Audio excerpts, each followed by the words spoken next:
Okay. Hello, everybody. Welcome to another Thursday webinar in the Hub. I'm looking very blue. I'm obviously not very techy and don't have one of those snazzy lights in front of my computer screen, so I'm matching my cardigan today.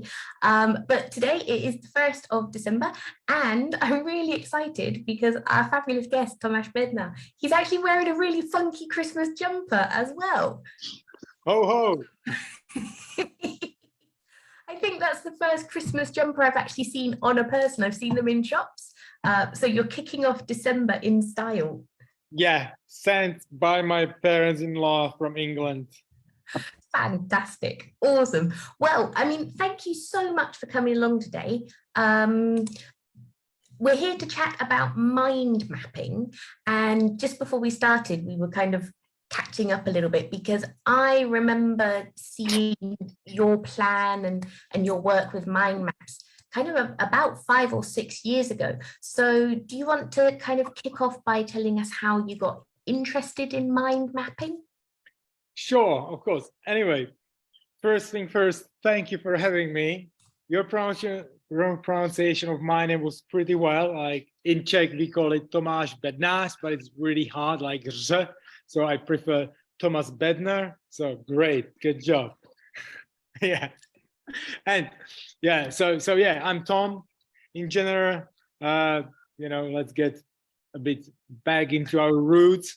Like I'm Czech, my girlfriend is British, and when we started our, let's say, freelancing career, teaching English in companies or adults here in Czech in 2015, I was, after, let's say, having the experience of using or being pushed to use some textbooks, I was like a bit like stressed and grumpy.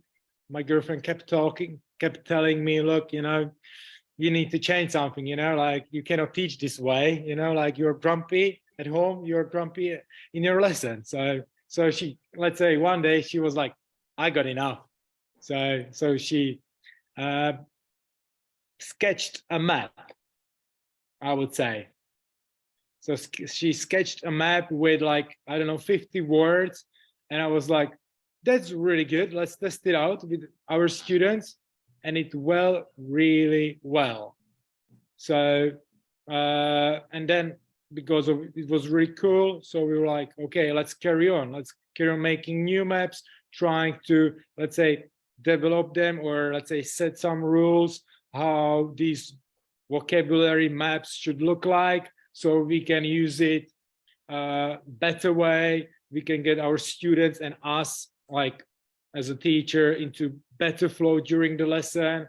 And after 2 years of, let's say, research and testing, because we started in 2015, we let's say got to the point that fair enough, we got enough, let's say, some data, statistics. We've done quite a lot of research. We tested it in 130 schools with over 2,000 students. Because we were like asked, like, okay, Thomas, isn't it just you, like you teaching your method that helps students? And because I was like, I'm not sure, so we need to test it out with others, so we can, let's say, push my side, my personality aside, and just let the map work or not. So we tested it out with 2,000 students.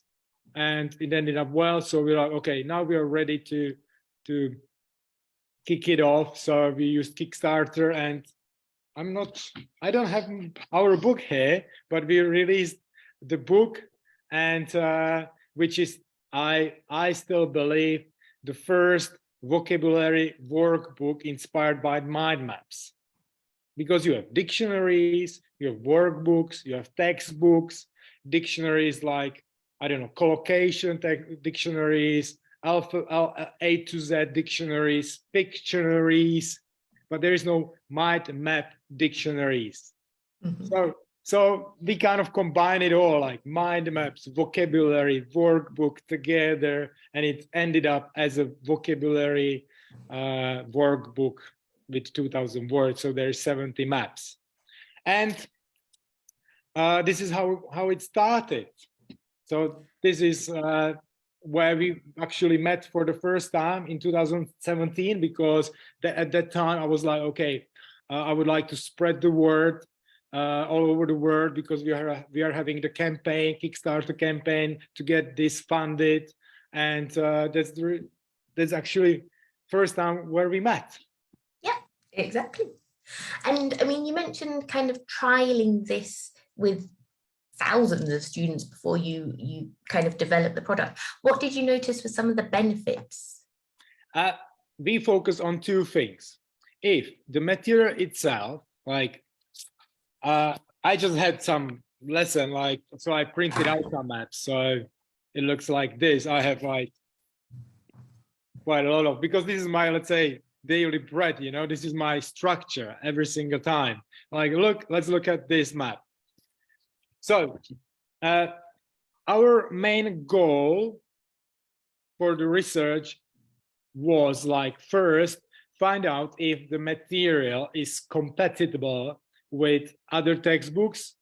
Like, if the teacher decide, okay, I either like or I have to use this textbook because of my boss, my manager, whatever, is this map something that I can easily add on and use? So 70% of teachers said, yeah, it's very easy to add it to my, let's say, lesson plan.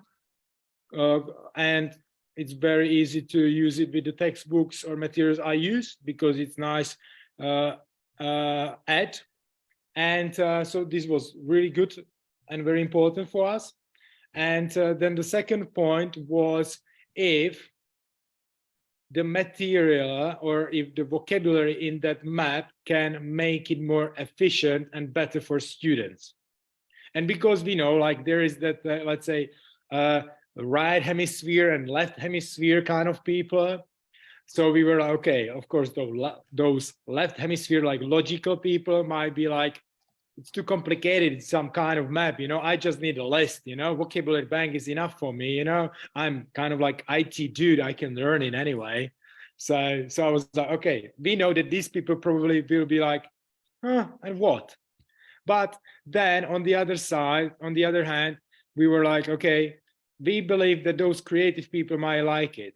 So the result was, or that we ended up that 45% of those, out of those 2,000 students said, yeah, the way it is done, it's better for us because it helps us to imagine and combine those words. I mean, those words I already know with those words I don't know, you know, like context.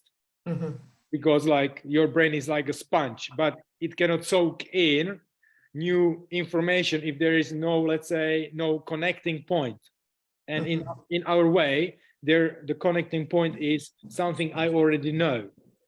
So, for example, okay, there is a shoulder. Okay, we know shoulder because it's one of the, let's say, A-level vocabulary.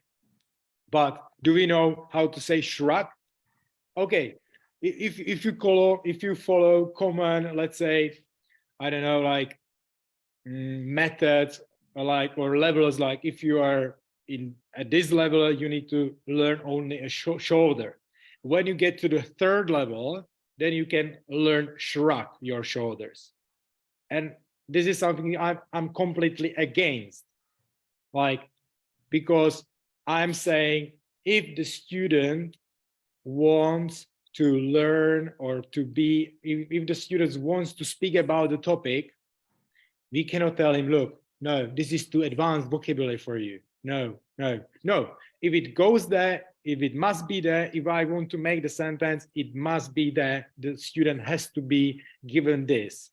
Doesn't matter if it's a 7-year-old girl or 70-year-old man.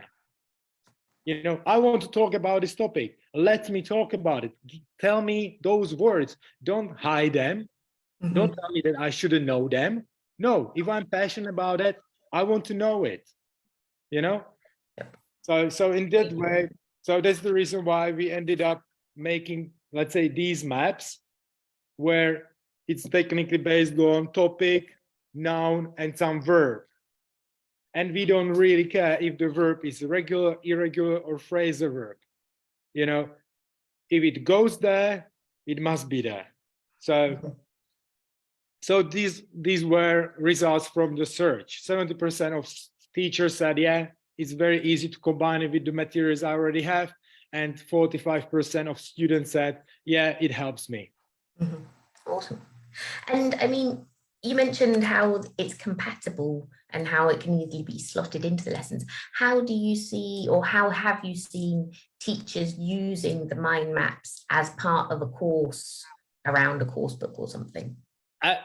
There was like the way how they use it is like, okay, students, we are going to talk about, for example, this week or this month, we are going to talk about Christmas because it's Christmas season, right?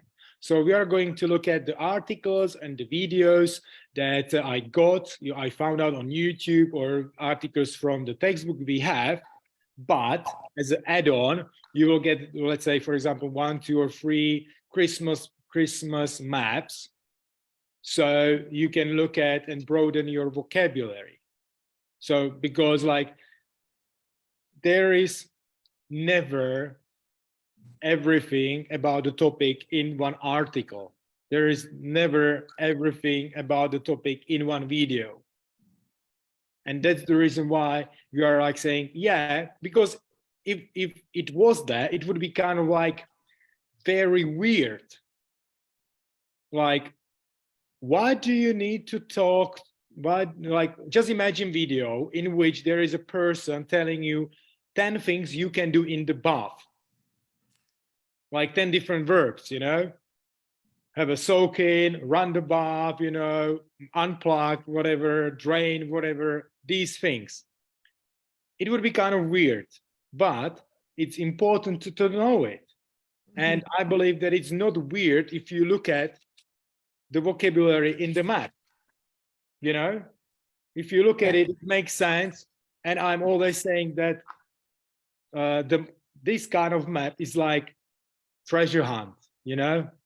It's just like, okay, I'm trying to find those words that I don't know, you know. I'm trying to find these things that I've missed, I skipped, you know.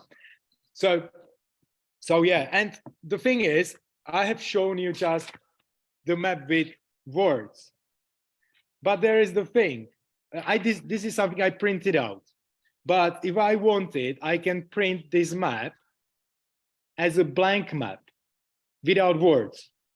So teachers can use it like, okay, let's, because for example, just imagine you have, let's say, B1 level students. Okay, so you want to have, let's say, discussion or brainstorming lesson. So you will just give them the map without words, just the pictures, and you let them discuss. And sometimes they can come up with another words, but they need to somehow, you know, come up with what is the meaning. And because there are the pictures, so okay, there is a food. What can I do with my food? Okay, you can kick. So do they know it? Do they remember it? It's also very interesting and important to make sure that your students don't have, let's say, knowledge of passive vocabulary only.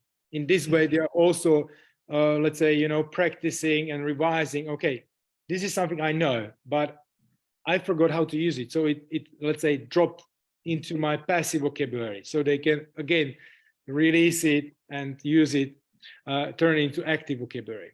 So this is the way, like you can do it like blank map, or if I want, because I'm Czech and I'm teaching Czechs, and if I want to make it easier for them, I provide them with both, like English and Czech.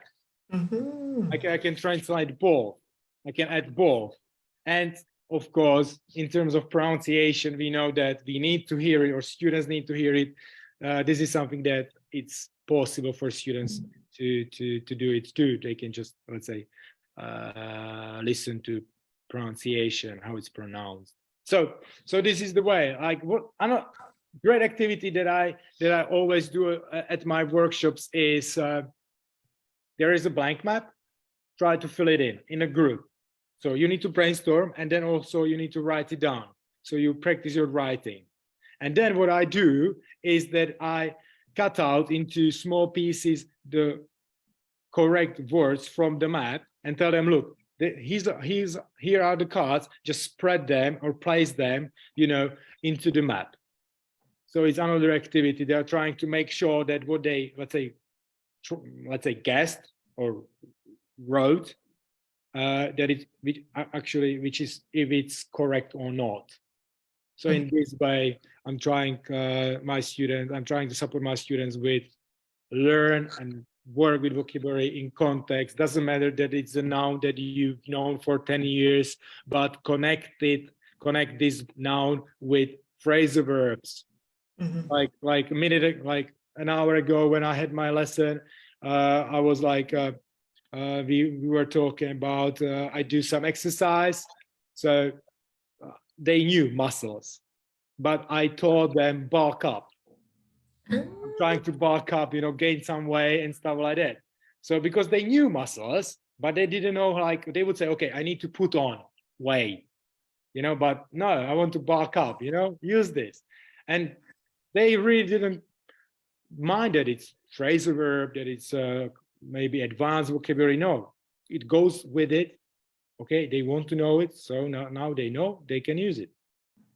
I think it's so interesting, students learn so many phrasal verbs before they're aware of the term phrasal verb. And when they learn the term phrasal verb, they get really scared. So I think this idea of just kind of saying, this is a piece of vocabulary, bulk up. This is a piece of vocabulary, stand out, and not worrying about getting into that terminology and stuff. Yeah, if it's right next to the word that you want to use, then you focus on, okay, how to use these two words in a sentence. You focus on, am I able to make a sentence? Am I able to turn it into correct question? Use correct tense? So you don't have time to think, oh, this is advanced vocabulary, this is a phrasal verb, I'm horrified, no way. You don't have time because your goal is to use it. Because I keep switching in my lessons from English to Czech because I'm like saying, hey, how would you say bulk up in English? Okay, you say this. Okay, so now ask your student, how would you say this? Ask him a question using this. So they instantly need to get into flow using those words. They don't have time to think this is too advanced or this is basic. It's not important. Yeah, it's maybe important from some, I don't know, for some researchers and stuff like that, but not for students. Yeah, I mean, I think that's so true what you mentioned about students having a passion for a topic. Providing them with the skills to talk about something that they're interested in, and then saying, well, if this vocabulary isn't important to you, that's fine, you can focus on the ones that you really need, but just providing them with a lot more flexibility, a lot more variety to have a bit more control over their own learning. Yeah, that's the thing. Yeah. And but then on the other side, I've been like last couple of years, like last 5 years, I've been getting to the point that it's kind of hypocrisy. Like, I was going to ask about the title for the session.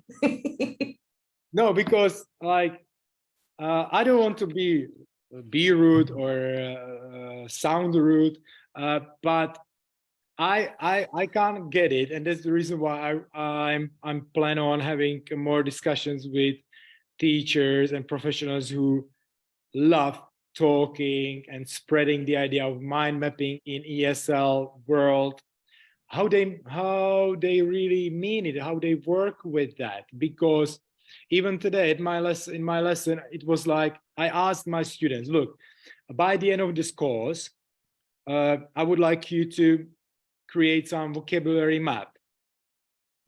And one of the students was like, okay, I will make the map in Czech, and who will translate for me, because I don't know those words, And I was like, yeah, I absolutely get you, because when we are making these maps, or for example, I want to make a map for my students, I have big advantage. I can ask my girlfriend, which is native speaker, amazing at making maps, really wide vocabulary. So I can just ask, hey, darling, can you make me a map? Job done. But can students do the same? No, they really can't. So I felt her pain. I was like, no worries, I know your pain, because when we were working on our book, which includes 70 maps, I learned words, you know?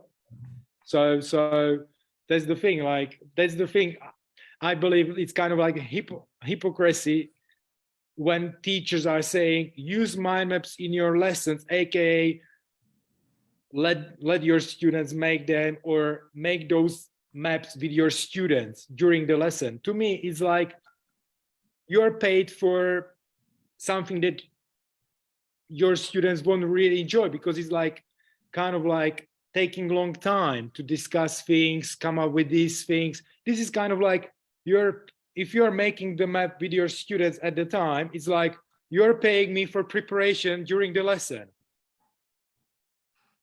So next lesson we will go through, you know? So to me, it's kind of like students shouldn't pay us for this.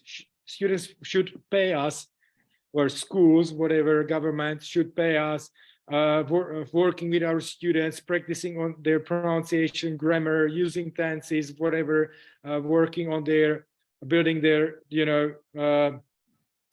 confidence and these things. But they can learn grammar rules or vocabulary at home. But do you not think that kind of process of thinking about the vocabulary that they know and identifying gaps in their knowledge, is that a useful part of the process for them? It is, if they, let's say, how do you mean it? Like, tell me an example. Well, just thinking, because you're kind of saying like you don't really see the point of students working on creating their own mind maps in class, but sometimes if they're given that time to think about a topic, they realize that they know a lot more vocabulary than they thought they did. There is the thing. There are two good, very important points. One, if they, let's say, you ask your students to make a map to find out how many words they know, I believe that they will know much more, but they don't write it, because those words that they won't write down is because it's in their passive vocabulary. So even though they make a map with 100 words, I believe they will know 150 or 200 words. But they won't be able to come up with them, because, okay, it's somewhere there in my brain. If I hear it, I will be able to use it, understand it, but now I don't.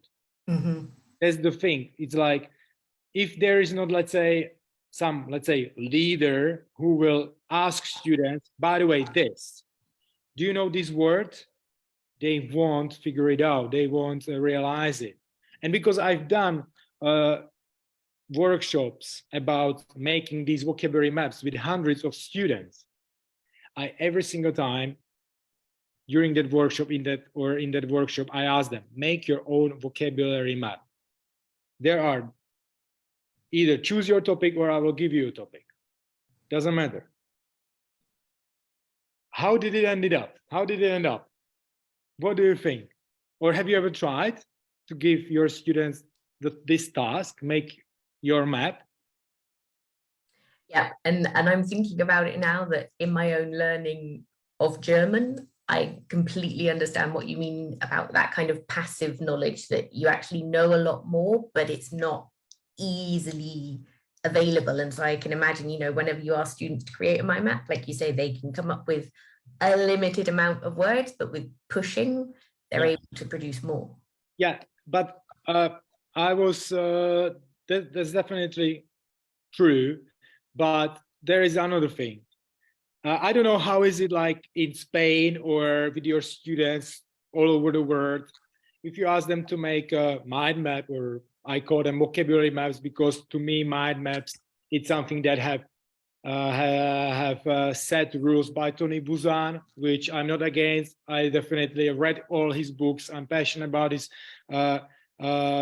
like work he has done. But I think that for us as a ESL teachers or this community, we need to kind of like innovate them, or let's say bend them a bit for us, you know? So that's why I call them vocabulary maps, like vocabulary maps rules, not mind map rules. Because to me, mind mapping is about working on your dreams, making your projects plan and stuff like that, like soft skills planning and stuff like that.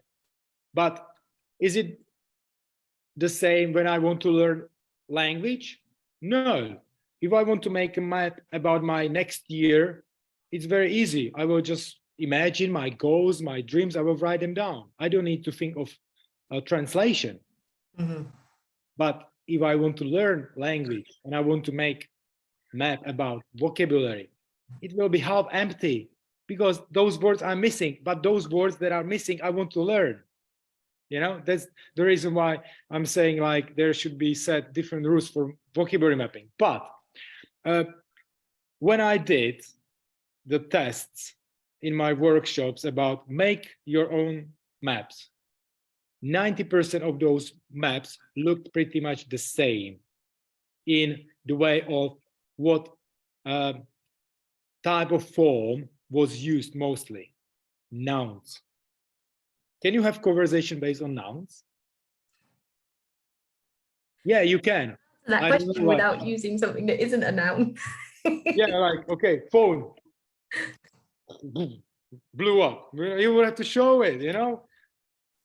Coffee, drink, you know, you need to show it. So this is what I discovered. Like, first of all, either students don't know how to make these maps because, yeah, I know that there's so many professionals talking, providing workshops about how to make maps, but it's still not enough. People don't know how to make these because of we are, let's say, front end, like there is a front end education, right? So it's like, okay, there is a textbook, there is an article, there is a video. There is not so many schools or teachers using maps. Mm-hmm. That's the reason why people don't know how to make maps properly.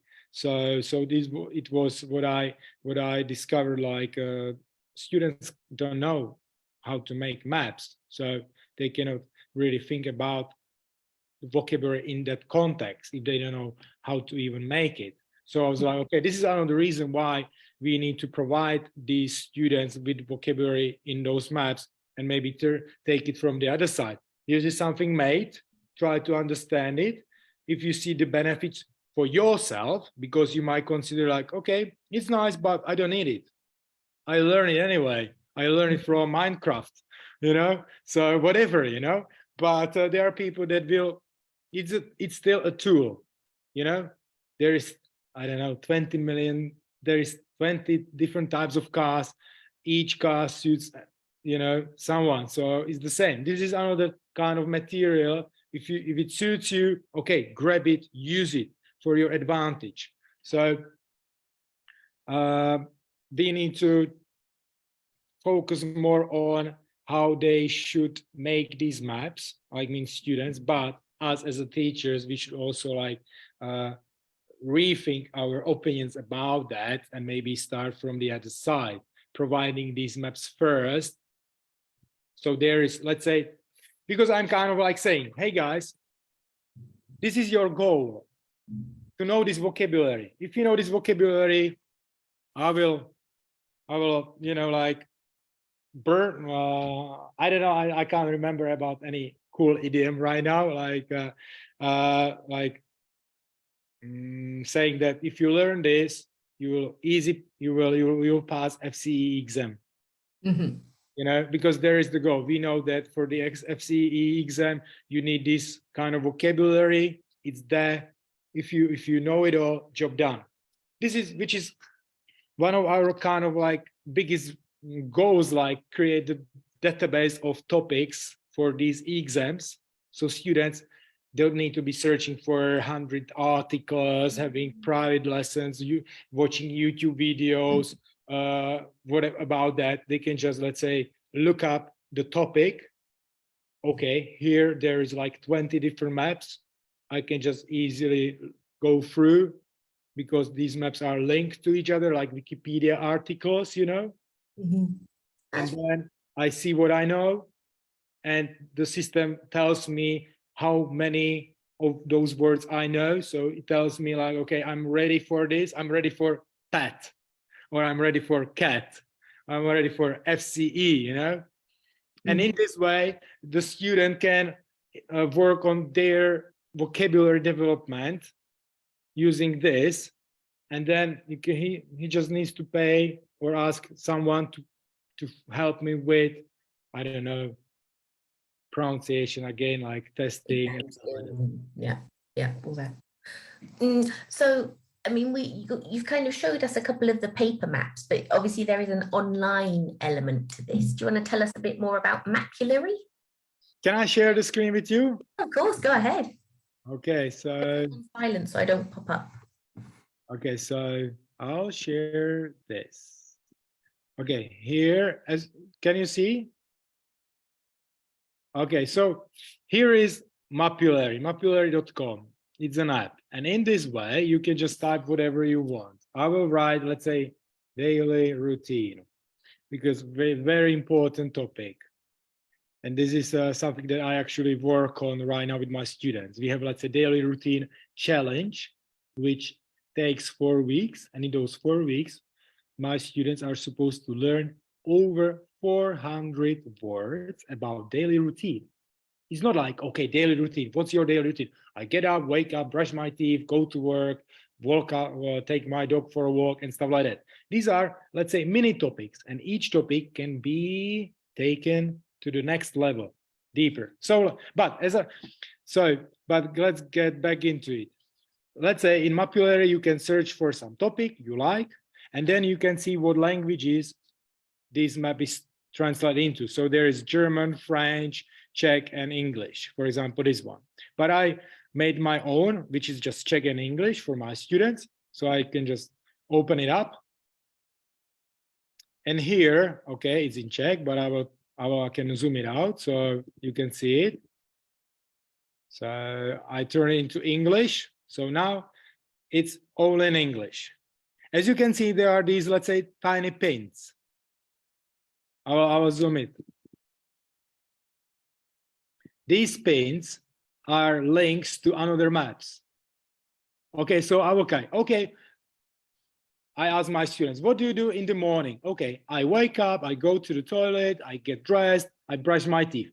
Okay, fair enough. You have really great A1 level vocabulary. Let's explore. Let's go deeper. Let's talk about wake up. So you go to wake up. So okay, it says, and then you have another 20 or 30 different words about this. So like for example, oops, whatever, hit the snooze button, curl up, oversleep, get up at. So it's important to make sure that students know what preposition to use. Then, okay, when you get up, what else do you need to do? You need to do something with your bed. So what do? You make the bed. Very important, very simple. But what next? You can tuck the sheet under. Oh yeah, I didn't know. Oh, you can fluff the pillow. So you can show it with your students, you know, role playing. Okay, or these things. Okay, what do? You can yawn. You can stretch your muscles, rub my eyes. You know, all these things, because you're talking about one topic. You are in one flow, and you don't care about the level of the words. You just care about that. So, and then, okay, who are you? Are you a sleepyhead? Are you a morning person? And you can, again, keep talking about it. So this is the thing. I always send these maps up front to my students, so they need to learn that. They have to get ready for that. And then in my lesson, I just keep practicing it. So, but for example, like you can see the map, okay? There is like, okay, you can hear the pronunciation. A sleepyhead. Okay. This is another thing, that any other mind mapping software doesn't provide. You can just create a map, but you cannot hear the pronunciation. With this, you can. Second thing, you can turn translation on. So student doesn't know, okay, it's fine, now I know, so I can practice. But if I want, I can also print it out, A3 or A4 sheet, you know, okay, let's say, okay, it's A4 sheet. And then I can enable printout support. Okay, so I can, let's say, put it in the frame. The frame, let's say, shows me the A4 sheet. So if I want to just print out small part, I can just zoom it and just print out the detail of the map. But if I want to print out the whole map, I need to make it smaller, fit it into the frame, and now that I know that it will print out this way. But if I want, I can just, of course, there are no pictures, but just imagine there are pictures, yeah? I'm sorry, we were kind of busy and lazy about adding pictures, so we just were enough. For us, it was enough that there is translation, you know, and the meaning and stuff like that. So, but if there are pictures, you can just turn the map into blank map, so you can print it out as a blank map. You know, but okay, I'll go back. Yeah, let's say this. There is this daily routine. Okay, it's blank map. And now I can print it out. Brush my teeth. And I can print it out and I can like ask my students, what do they think? Or I can use it as an activity. So I click on it. Get dressed. And it tells me the answer. So I can test myself as a student, you know? So these are the things which I can do. Or I can just make it appear or disappear. Or the last thing is, it's like drag and drop. Okay, what is this? Oh, wrong. You can just like do some activity with that. And that's it. And if you want, the last thing, which we know as English teachers, is that flashcards are very cool and important to have. So you have this map and you can just create quick exercise and instantly it turns into flashcards. So I can just practice it. Answer, To school. did I know it? I didn't, you know, and then there is a time, exercise, your level, your success and stuff like that. Wow, they're great features. Like I looked at the site, but you know, I didn't realize it could do all these extra things as well. It's really cool. And of course, you can always, I will show you can edit it very easily. Like let me find it. Okay, for example, there is that map. Yeah, if I want, I can just click into like on that pen. And I'm in the editor mode, so I can, if I want, I can move everything, change everything, you know. I can link this word with another map, so it's like connected. Like I love Wikipedia because you read an article and there are links to another articles. So in here, there is this. I will show you one thing. You might like it. Okay, I will show you this. So, okay, I'm in this topic. I wake up, okay? I want to go back to the topic, okay? I go back to the daily routine. So I'm back in daily routine, but I like this. Have breakfast, yeah? So you go to have breakfast. Okay, there is some, let's say, basic vocabulary about what you can have for your breakfast. But dear students, do you know really everything about bread? Let's talk about bread. So you click on bread. And here you have bread vocabulary. Awesome. And, you know, and stuff like that. And then, okay, not enough. Let's look at some idioms.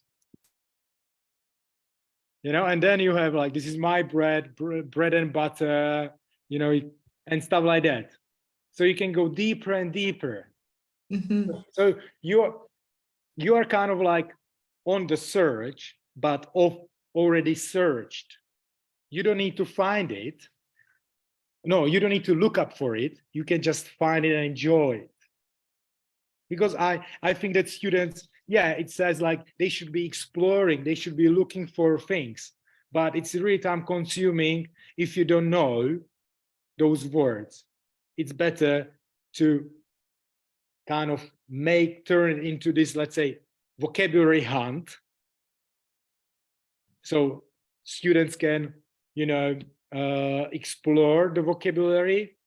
And there is one thing that is going to be released as an update by the end of the year, is that every single word Idioms. I can put into my favorites. So you can just look at the map, okay, say, okay, I don't know this, I don't know this, I don't know this. So it will collect those you, let's say, liked, aka I don't know, and then you can just practice them or learn them in flashcards only. So this is the thing, like what I really believe, that it's that other approach, how we should talk about mind mapping in ESL. Mind mapping is like, okay, making maps, but we know very well that making a map, mind map, is pretty much based on nouns. We don't need nouns. We need vocabulary maps full of, other things like nouns, verbs, adjectives. We don't need to be afraid of phrasal verbs, idioms, whatever. If it's related, if our students are in the flow, because we keep talking about one topic, so the students are supposed to be in flow. It's not like from the bread to the airport, then to whatever birthday party. No, you are not changing subjects. You are in one flow, focusing, imagining it, how you would use that. Then we should provide them with this. And so, I mean, you've mentioned editing. Red. Sorry. And is the idea then that anybody makes a copy of the existing map and can add to it themselves? Yeah, for example, you can, in Mapulary, if you want, you can, let's say, here, you can clone. So you can clone your map, you can clone this map and change it. You can add translations, you can ask your students to add translations. For example, here in settings, I can use, like, I can add co-authors. So I'm these people who can change it. Or here are groups, which are my students. So I can create my own group of students of some course and say, and add them to those maps. And they instantly get notifications like, okay, you've been added to these maps. AKA, hey guys, there are new maps to look at. So we are going to talk about them next lesson. So make sure that you will look at these maps. So for me, as a student teacher, it helps. It saves a lot of time. It's so cool. Yeah, like I say, I hadn't realized. I'd seen that you could create your own maps, but this idea that you can edit what's already there is really useful as well. Because particularly when you mentioned breakfast, breakfast is one of those topics that in course books, it tends to be a very British or American breakfast. Yeah, exactly. Okay, let's go back. Let's go back. Okay, share the screen. Okay, there is breakfast. Yeah. Okay, British. Okay, cup of coffee. Okay, guys, let's talk about a cup of coffee or a cup of tea. Okay, do you know how to, these things, how to use these words and stuff like that, so you can talk about it? The thing is that for some of the students or teachers, it kind of seems like it's too detailed. But I'm saying you never know when you will need it. So it's better to talk about it here in this comfort zone in the lesson, because this is what it is about, to get as much as possible so you can get yourself ready as much as possible, so you don't feel like, okay, I missed so much vocabulary. And this is the thing, like in this way, you will realize how many words you know. So it kind of builds your confidence, because it will tell me, okay, finally, let's say I can, this is a visualized vocabulary bank of what I know or what I don't know. Because banks, articles, videos, they just provide you 10 words about coffee. You know, okay, about coffee, but they skip the details. But we don't. We love, we're freaks about details. It's awesome. And I mean, I know you've mentioned kind of the CEFR and B1, B2 a couple of times. So these vocabulary maps, they're not divided at all by level. It's by topic and everything, or there's a lot about a topic. There is, yeah, I definitely know what you're talking about. There is the thing, we are trying to work on it. Like I know that, for example, that's the reason why there is, let's say, the function to clone the map. So as a teacher, you might be like, okay, I like this map, but it's too much for my lesson. So I would just, let's say, delete half of it. And so this is the core. And then maybe in 2 weeks' time, I will show them the rest of the map. Mm-hmm. So yeah, so I understand there must be some process. It depends like what age, what level, or how you work and stuff like that, because you don't want to overwhelm them. You don't want to scare them. So it really depends. There is the thing. In these maps, there is in average 30 words. We talk to polyglots about that, like asking them how many words is there needed to, or do people need to be able to talk about some topic, basic way. And, you know, we didn't ask them at once. We asked them, you know, one by one. And pretty much all of them said around 30 words. So we got to the point that, okay, if we keep those maps around 30 words max, then it's not too much. And it's just enough to be able to first have some conversation. And it's just enough for the lesson, or more maps about for the lesson. So yeah, we are trying, like, we are more or less like giving opportunity to teachers or students decide what they like. And if there are teachers who would like smaller maps, they can either make them or just make a clone and delete those that they don't want at the first time, you know. So but I mean, that's the beauty of it as well, with going through Mapulary, that it's so easy to link to another linked topic. So exactly, you can just have your 30 words, but you just, you know, one little click and you're up to this other map with another 30 words, which is great.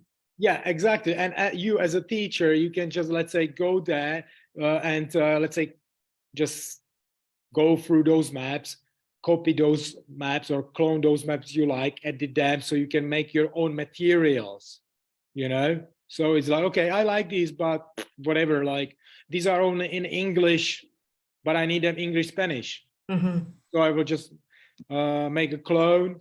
And if I'm Spanish, I can translate them into Spanish, job done. So I don't need to make the map. I can just translate it, or as a my class teamwork, ask my students to translate into their languages if it's a, you know, group of different nationalities. So these things, so they can learn from each other.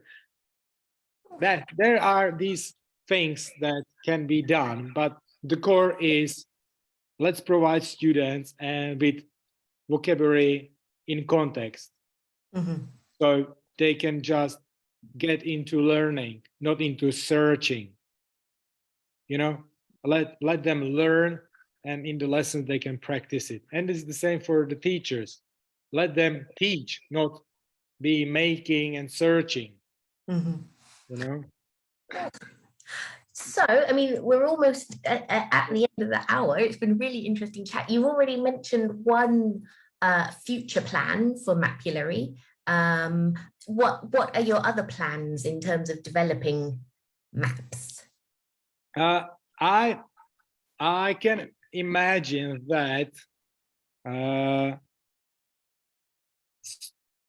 can imagine that like Mapulary to be like students, let's say, I don't know, like pass, like you have your students book, like so it's like I can imagine that if there are some teachers or some primary school teachers into this, I imagine that these Mapulary accounts would move or go with those students. So for example, okay, if there is a student with using Mapulary in the primary school, then the student goes to high school.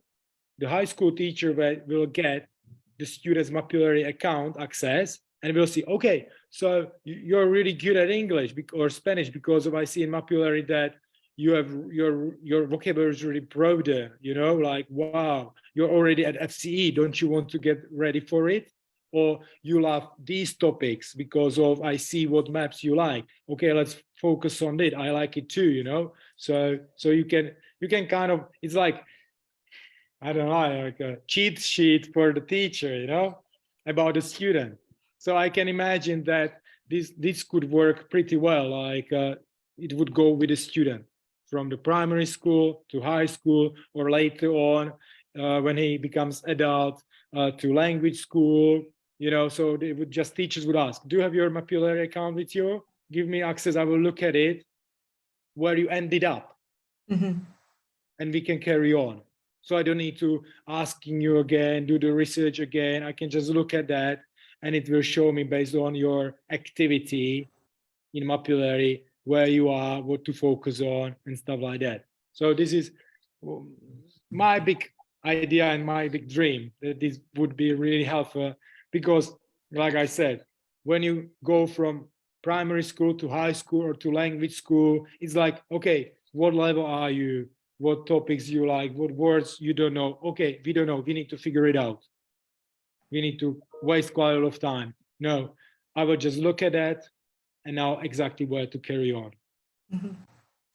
So big plans, and I love that idea as well of you know, following the student through their learning journey, like I mean, and teachers having that ability to communicate with each other, with the student, about interests and their progress so far. And in this way, like if it goes, if this follows the student, let's say, will be notified that, look, you are super close to CAT or PAT exam, you know, level of vocabulary, or FCE, you're, let's say, almost there, like 80% of those topics or words needed for FCE, you're almost there. Don't you want to try it?